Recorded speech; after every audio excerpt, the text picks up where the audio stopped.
வாழ்க வளமுடன். அனைவருக்கும் இனிய வணக்கம். மாதுளை ஜூஸ் குடிக்கக்கூடாத 5 பேர் யார் தெரியுமா? மாதுளை ஜூஸ் குடிக்கக்கூடாத 5 பேர் யார் தெரியுமா?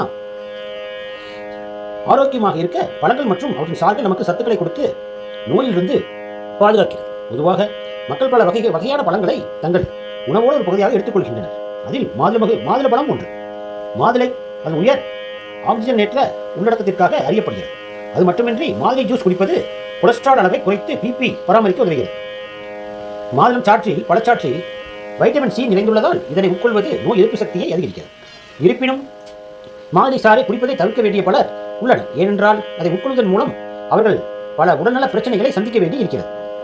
மாதுளை ஜூஸ் குடிக்கக்கூடாதவர்கள் யார்? குறைந்த ரத்த அழுத்தம் இருப்பவர்கள். மாதுளை சாறு இந்த ரத்த அழுத்தத்தை குறைக்கும். உயர் ரத்த அழுத்தம் உள்ளவர்கள் மிகவும் பயனுள்ளதாக இருக்கும். ஆனால் ஒருவருக்கு இந்த ரத்த அழுத்தம் குறைவாக இருந்தால் அவர்கள் மாதுளை சாறு குடிக்கக்கூடாது. இது தலைச்சுற்றல் மற்றும் மயக்கம் போன்ற பிரச்சனைகளை ஏற்படுத்தும். ஒவ்வாமை. பலருக்கு மாதுளம் அல்ல மாதுளப்பழம் சாறு எடுத்துக்கொள்வதன் ஒவ்வாமை பிரச்சனை ஏற்படும். அத்தகைய சூழ்நிலையில் அரிப்பு, வீக்கம், சுவாசிப்பதில் சிரமம் போன்ற ஒவ்வாமை ஏற்படும். மாதுளை ஜூஸ் குடித்த பிறகு இது போன்ற அறிகுறிகள் தென்பட்டால் மாதுளை சாற்றை தவிர்க்க வேண்டும்.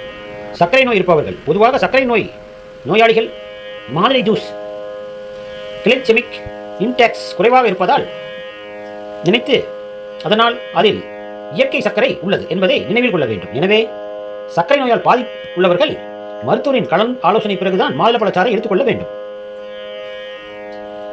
மருந்து எடுத்து கொள்பவர்கள் மாதுளை சாறு பல வகையான மருந்துகளுடன் தொடர்பு கொள்கிறது. இந்த தொடர்பு ரத்தத்தில் உள்ள மருந்துகளின் அளவை அதிகரிக்கலாம்.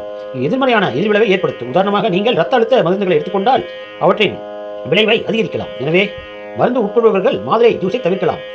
இரைப்பை குடல் கோளாறு இருப்பவர்கள் இவர்கள் மாதுளை சாற்றை அதிகமாக உட்கொண்டால் அது சில சமயங்களில் வயிற்றுப்போக்கு போன்ற செரிமான பிரச்சனைகளை ஏற்படுத்தும். எனவே யாரேனும் எரிச்சல் கொண்ட குடல் நோய் அறிகுறி இருந்தால் அவர்கள் மாதுளை சாற்றை தவிர்க்க வேண்டும். மாதுளை மருத்துவர் ஆலோசனைப்படிதான் நாம் இதை சாப்பிட வேண்டும். இது போன்ற அற்புதமான மருத்துவ காணொளிகளை காண நமது சேனலை சப்ஸ்கிரைப் செய்து ஷேர் செய்யுங்கள், கமெண்ட் செய்யுங்கள். தங்கள் அன்புக்கு நன்றி. வணக்கம்.